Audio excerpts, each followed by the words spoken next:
What's up, fam? It's your boy Justin McElroy here with the official world-exclusive Polygons 2017 video games that I remember from this year. And I remember liking them a great deal. So I've compiled them into a number 5, West of Loathing.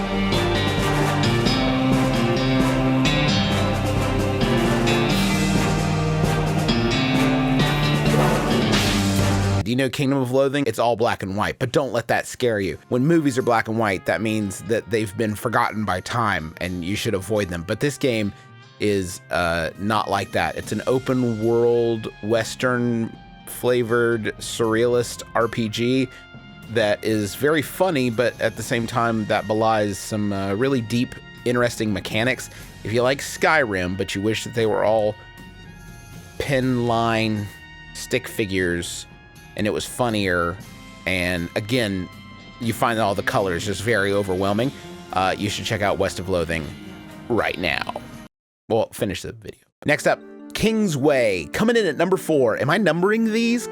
This video will show you how to use some of the most important features of this groundbreaking operating system. Kingsway is another sort of open world RPG, much more like retro in its sort of mechanics, although there's still, you know, items and what have you. But the cool hook with Kingsway is that it's all in a simulated operating system. Looks kind of like Windows 95 or Windows 3.1. I'm too young to remember. So I'm not. Enemies appear in browser windows, and all your stats and item management and world navigation, it's all in browser windows. And the cool thing is you have to kind of manage those windows as you play. So some monsters have like stealth where they can sort of like hide their window and you need to bring it back up, or they have attacks that can close your status or close your character window or whatever. It's a really smart, addictive formula, and it's a roguelike, so you die and then you start a new run, but you can preserve an item from your last run. I played it this summer like a lot. It has a lot of great hooks, and it's a very fun, interesting way of presenting a game, and I love it a great deal. Coming in at number 3, Destiny 2, D2, the Mighty Ducks. It's not related to the Mighty Ducks, but you know what it is related to? Guns. Why are you guys just shooting at me? We didn't even try to talk. It's got so many guns. It's got lasers. It's got missiles. It's got a gun that shoots wasps in exclusive DLC coming soon that I just made up. But it's got so many guns. You shoot people, you get new guns. Gold guns, swords. Who needs them? Because there's so many guns. There are swords if you would prefer a sword. But the main thing here, guns. You want to explore a beautiful world? Destiny's got you. You want a more compelling narrative than the last one, which is not a super high bar, but Destiny's got you. You want an infinitely replayable endgame? Did I mention the guns? Number 2 is Dead Cells.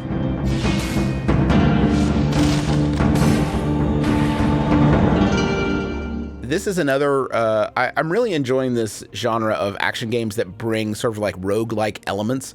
I think Rogue Legacy is a great sort of like template for this, and sort of was the first one that I recall playing. There may have been others before, but Dead Cells feels so good as an action game already. And every time you find one of these new weapons, it really changes the feel of the game, and it all feels really good, but it also causes you to pivot your play style. For instance, there's a rapier, right, that does extra damage if you've just rolled past an enemy. So you have to incorporate rolling. It makes it all feel very fluid and fast. There's a weapon that gives you extra damage if your health is very low, which makes for a very scary, thrilling way to play through the game. And every time you play through it, it feels very different, and it all feels great. And the animations are great. It looks beautiful, and I could not stop playing Dead Cells. Coming in at number 1. Now, I love your Marios, your Zeldas, but I wanted to highlight one game that I adored this year, and that's the sexy Brutality.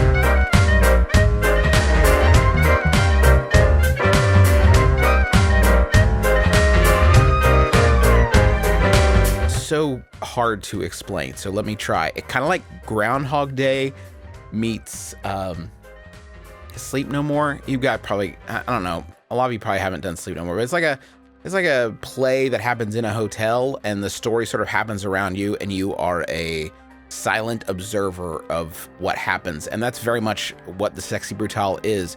You watch the story unfold through keyholes and overheard through walls, because if you're spotted in the game, it can stop your progress. It, I don't know, kills you if you want to say that, but you can't be seen in the game. And time is stuck in a loop, so you're trying to prevent these murders that happen in this huge casino resort thing called the Sexy Brutale.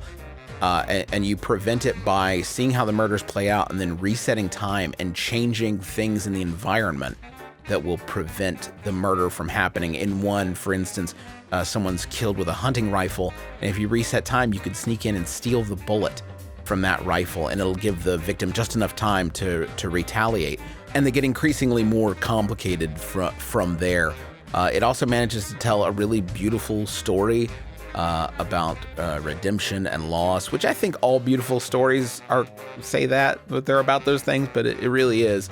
And forgiveness, and it's a beautiful game that I found so compelling, and I just wanted there to be more of it. I love this feeling of seeing a story play out around you that you're not necessarily creating. It gives it almost sort of like a voyeuristic vibe, but I don't mean that in a creepy way. Slightly unavoidably creepy. But anyway, the Sexy Brutale is my favorite game of 2017 that I remember. Thank you for your time.